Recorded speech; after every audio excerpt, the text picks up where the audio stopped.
तो हम लोग यहाँ पे पढ़ते हैं मतलब क्या सर आपको सब्सिडियरी अलायंस, ठीक है। तो it was introduced by Lord Wellesley. It was a system where in the ruler of Indian princely states could continue to reign with an assurance of protection from British in times of strife। तो British promise करना अलग अलग बात, मतलब promise करना एक अलग बात है और उस प्रॉमिस को निभाना मतलब क्या एक अलग बात है। तो यहाँ पे आपको याद ये बात रखना है, बहुत इंपॉर्टेंट है ये, कि कौन इंट्रोड्यूस्ड किया था सब्सिडियरी अलायंस। तो subsidiary alliance was introduced by मतलब क्या Lord Wellesley. It was a system wherein the ruler of Indian princely states could continue to reign with an assurance of protection from British in times of strife। तो इस point का simply मतलब ये है ना कि ब्रिटिश एम्पायर ये promise किया था कि अगर आप लोग का डिफिकल्ट वक्त आएगा तो उस वक्त मतलब क्या है, ब्रिटिश एम्पायर आपके किंगडम को प्रोटेक्ट करेगा। Since the princely states could not question the supremacy of the English, they reluctantly signed this agreement with the English। Under this agreement, तो वो लोग के पास कोई ऑप्शन तो था नहीं, क्योंकि ब्रिटिश एम्पायर उस वक्त बहुत पावरफुल हो चुका था।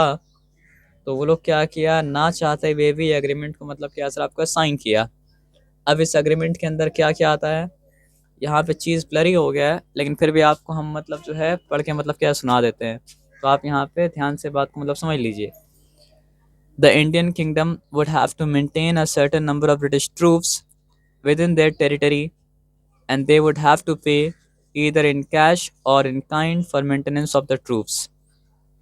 तो इसका सिंपल ये मतलब हुआ ना कि एक राजा को अपने राज्य में ब्रिटिश आर्मी को रखना पड़ेगा, सर्टेन नंबर ऑफ ट्रूप्स, और उस सर्टेन नंबर ऑफ ट्रूप्स को खिलाना ही पड़ेगा, पिलाना ही पड़ेगा, उसको रहने का जगह भी देना पड़ेगा। यानी आर्मी ब्रिटिश का है और पालना है मतलब क्या सर आपका किंग को, इंडियन किंग को। उसके बाद क्या है सर आपका, there would be a British resident posted in Indian courts. तो इंडिया का कोर्ट में जो फैसला होगा उसमें क्या है, ब्रिटिश रेजिडेंट रहेगा और वो लोग देखिए किस तरह से कोर्ट का वर्किंग चल रहा है। और नंबर 3 क्या है सर आपका, नंबर 3 क्या है सर आपका, the king would not approach any foreign without a permission of the British in the court. यानी और कोई यूरोपियंस के साथ आप कांटेक्ट मतलब क्या कर सकते हैं, नहीं कर सकते हैं, क्योंकि ये हो सकता था ना कि कोई ब्रिटिशर क्या करे, यूरोपियन के साथ कांटेक्ट करे और कांटेक्ट करके मतलब क्या सर आपका ब्रिटिश को ओवरथ्रो करने की कोशिश करे। तो ये चीज़ भी एग्रीमेंट में रोक दिया वो लोग, है ना। तो states like Mysore, Hyderabad, Awadh, Marathas and Rajput kingdoms were forced to accept this alliance after being defeated in regional wars।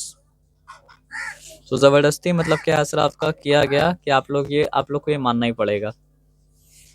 Mysore के साथ, हैदराबाद के साथ, अवध के साथ, मराठास के साथ। अब यहाँ पे आके हम लोग बात को मतलब क्या समझते हैं, ठीक है। अब दूसरा इंपॉर्टेंट जो है वो मतलब क्या सर आपका doctrine of lapse. According to Indian tradition, kings were expected to adopt an heir to the throne if they did not have a son of their own.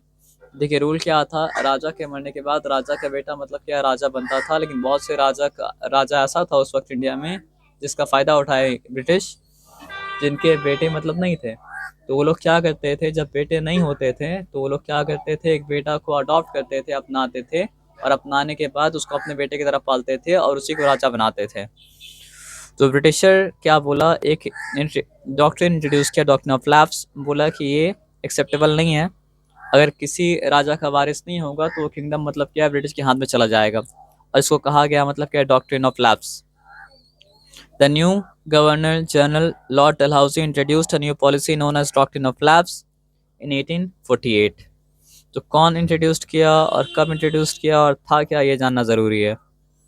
According to this policy, if the king did not have any natural born heirs, then the kingdom would lapse to the British or would be administered and occupied by the British।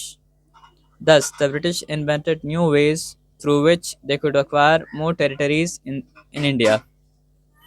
तो अब timing उसका इतना ज़बरदस्त था कि सतारा kingdom doctrine of lapse की वजह से ब्रिटिश के हाथ में चला गया। नागपुर का किंगडम, झांसी का किंगडम भी मतलब क्या है, डॉक्ट्रिन ऑफ लैप्स की वजह से मतलब क्या है, आपका ब्रिटिश के हाथ में चला गया।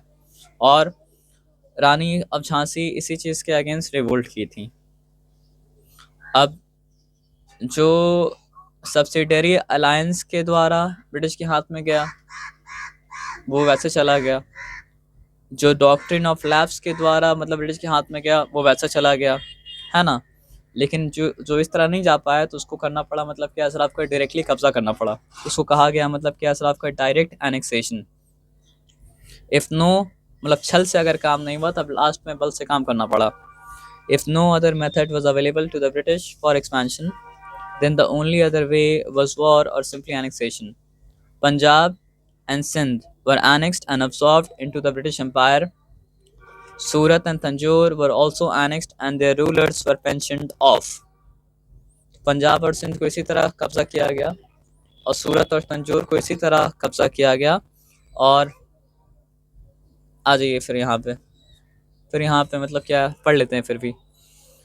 अब यहाँ पे एक चीज़ इम्पॉर्टेंट है, एनेक्सेशन ऑफ अवध। तो 1856 में लॉर्ड डलहौजी अवध यानी लखनऊ को मतलब क्या सर आपका ये बात को बोल के कब्जा कर लिया कि वो लोग अपना गवर्नमेंट ठीक से चला नहीं पा रहा है, तो उसको कहा जाता है pretext of miss governance. Wajid Ali Shah the ruler of Awadh a loyal British ally, so Dalhousie became unpopular because of this act। और वो था भी मतलब क्या है ब्रिटिश का लॉयल, ब्रिटिश का वफादार, फिर भी मतलब क्या है सर आपका ब्रिटिश गवर्नमेंट उससे उसका किंगडम को मतलब क्या ले लिया।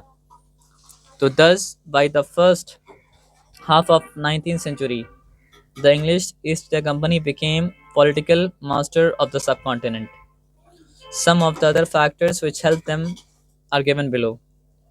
Disunity among the Indian rulers ensured their downfall in the background of the British policy of divide and rule। अगर यूनाइटेड होते हैं तो डिवाइड एंड रूल का पॉलिसी मतलब क्या वर्क नहीं करता, लेकिन यूनाइटेड नहीं थे, डिवाइडेड थे। तो एक है ना फ्रेज या इडियम पता नहीं क्या बोलेंगे, united we stand, divided we fall. So India fell because India was divided.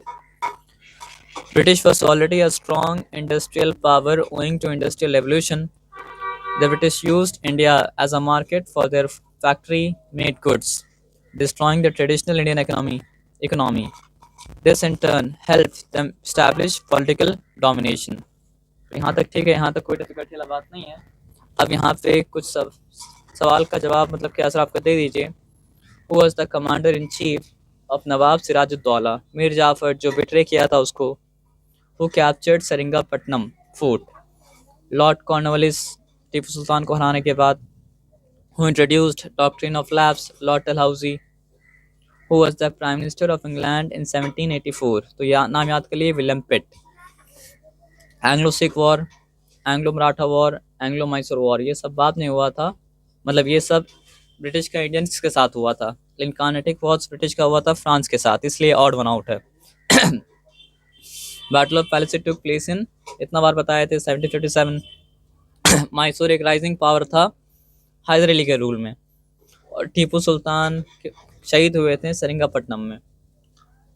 Lord Dalhousie एनेक्स्ट किया था अवध, कब्जा किया था अवध के ऊपर on the pretext of miss governance in the state. और इंडिया के पहले गवर्नर जनरल कौन थे सर आपका, Warren Hastings. Tipu Sultan was called tiger of Mysore. Lord Dalhousie was the one who introduced doctrine of lapse. Ranjit Singh was the founder of Sikh kingdom. Lord Wellesley introduced subsidiary alliance. Warren Hastings was the first governor general of India. यहीं तक रख